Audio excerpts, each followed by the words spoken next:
Sir, আজকে 32,000 মামলার supreme কোর্টে শুনানির আজকে দিন ছিল, তো সেক্ষেত্রে আজকে এসএলপিকে অ্যাডমিশন হলো? অনেকের প্রশ্ন এটা। না, এসএলপিতে তো নোটিশ হয়েছে। সুপ্রিম কোর্টে যেটা আবেদন করা হয় ওটাকে বলা হয় স্পেশাল লিভ পিটিশন। লিভ মানে পারমিশন নেওয়া। অ্যাপিল করার কোনো ডাইরেক্ট উপায় নেই। কনস্টিটিউশনে আর্টিকেল 136-এর যে প্রভিশনটা আছে ওতে সুপ্রিম কোর্টের ইচ্ছে হলে সে ওটাকে অ্যাপিল হিসেবে শুনবে। মানে অ্যাপিল হিসেবে শোনার প্রথম পদক্ষেপ হচ্ছে নোটিশ ইস্যু করা, যেটা আগের দিন হয়ে গেছিলো। নোটিশের পর আমরা এসেছিলাম, আমরা কেভিয়েটেড ছিলাম, আমরা নোটিশ অ্যাকসেপ্ট করেছিলাম এবং এখন সবাই কাউন্টার অ্যাফিডেভিট ফাইল করেনি। একটা টেকনিক্যাল কারণে চিন্তা ছিল যে যেহেতু আমরা এসএলপি একটা কি দুটো ফাইল হয়েছে, বা এখন টোটাল মনে হয় 3টে, আর এখানে কম করে 15 থেকে 20,000 অধ্যাপক কলকাতা হাইকোর্টে ম্যাথের অ্যাপিলের মাধ্যমে শুনানি করেছে, তাদের নাম এখানে এই তালিকায় নেই। তাহলে যতক্ষণ না নামে তালিকায় তাদের নামগুলো অ্যাড করা হচ্ছে, তারা কী করে কাউন্টার ফাইল করবে, এইটা একটা মাথার মধ্যে চিন্তা ছিল। কারণ অনেকেই ইমপ্লিটমেন্ট আর কিছু লোক ইন্টারভেনশন, হয়তো ইন্টারভেনশন আমি এটাই বলবো যারা অ্যাপিলের পার্টিসিপেট করেননি কলকাতা হাইকোর্টে বা এখানে করতে চান, তো তারা ইন্টারভেনশন ফাইল করেছেন। তো যে কোনো যত কোনো অ্যাপ্লিকেশন ফাইল হয়েছে, ইন্টারভেনশন বা ইমপ্লিটমেন্ট, দুটোকেই ইনি অ্যালাউ করেছেন। তাদের নামের লিস্টটা এখন রেসপন্ডেন্টের তালিকায় লেগে যাবে, এইটা হচ্ছে এক।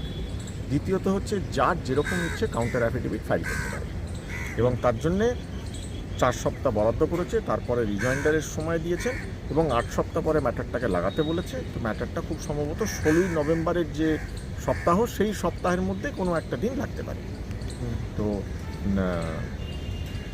জজ সাহেব খুব ওপেন মাইন্ডেড একটা অ্যাপ্রোচ দিয়েছেন আজকে, এবং উনি বিশেষভাবে একটাই জিনিস জোর দিয়েছেন। ওনার মেন জিজ্ঞাসা হচ্ছে এর মধ্যে যতজন চাকরিজীবী আছেন যারা কর্মরত, তারা টিইটি কোয়ালিফাইড কি কোয়ালিফাইড নয়। তাতে সবাই এক বাক্যে বলেছে যে টিইটি হচ্ছে বেসিক এলিজিবিলিটি ক্রাইটেরিয়া। 2016 রিক্রুটমেন্টের অ্যাডভার্টিজমেন্টেই লেখা ছিল, ওটা টিইটি কোয়ালিফিকেশান নিয়ে কারোর কোনো সন্দেহর জায়গা বা কোনো বিবাদ নেই। দুপক্ষেই সাকসেসফুল ক্যান্ডিডেটস বা unsuccessful candidates, they were primarily TET qualified. তো সেটা জজ সাহেব বললেন ওটা যদি ঠিক হয় তো কোনো চিন্তার কারণ নেই, আমরা খুঁটিয়ে দেখব। আচ্ছা, এখন মেন জিনিস হচ্ছে যারা যারা ইমপ্লিটমেন্ট অ্যাপ্লিকেশন ফাইল করেছেন তাদের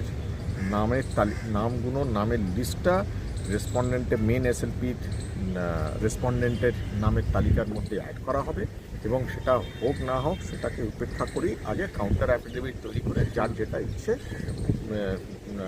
আজকে বেঞ্চ বলে দিয়েছে যদি তোমার নাম উঠতে দেরি হয় তুমি বলে দেবে এই অর্ডারে আমাকে পারমিশন দেওয়া হয়েছে, তাই জন্য আমি এই কাউন্টার অ্যাফিডেভিট ফাইল করব, সেটা গ্রহণযোগ্য হবে। আচ্ছা, তো till the next hearing, best of luck, ভালো থেকো, এনজয় করো। ঠিক আছে, থ্যাংক ইউ স্যার। ছোট্ট পয়েন্ট কিন্তু খুব ইম্পর্ট্যান্ট। ঠিক আর্গুমেন্টের শেষের দিকে যারা petitioner, original petitioner unsuccessful candidate, তাদের তরফ থেকে একটা আবেদন ছিল যে সিবিআইকে পার্টি করা হোক। তাতে সাকসেসফুল ক্যান্ডিডেট মানে আমাদের তরফ থেকে আমরা অপোজ করি, এবং আমরা বলি যারা পার্টি ছিল না তাদের এরকম পার্টি করার প্রয়োজন নেই। তো তাতে জজ সাহেবের প্রতিক্রিয়া হচ্ছে ওটা ওনার সাবমিশন মাত্র ছিল, আমার না প্রতিক্রিয়া দিয়েছি না এর মধ্যে কোনো অর্ডার পাস হয়েছে। তার মানে অ্যালিগেশন যে যা ইচ্ছে দিতে পারে অপোনেন্টের পক্ষ থেকে, দ্যাট ডাজন্ট মিন যে সেটাই হতে চলেছে। এখনো পর্যন্ত তো আমরা কাউন্টারই কমপ্লিট হয়নি, রিজয়েন্ডার আসেনি, স্টেট নিজের কাউন্টার দেয়নি। স্টেট আজকে দাঁড়িয়ে থেকে 4 সপ্তাহ সময় চেয়েছিল, তো 4 থেকে 6 সপ্তাহ যেটুকু সময় পেয়েছে কাউন্টার দেবে, তারপরে দেখা যাবে। এখন একদম প্রিলিমিনারি স্টেজ, খালি নোটিশ হয়েছে। ঠিক আছে, থ্যাংক ইউ স্যার।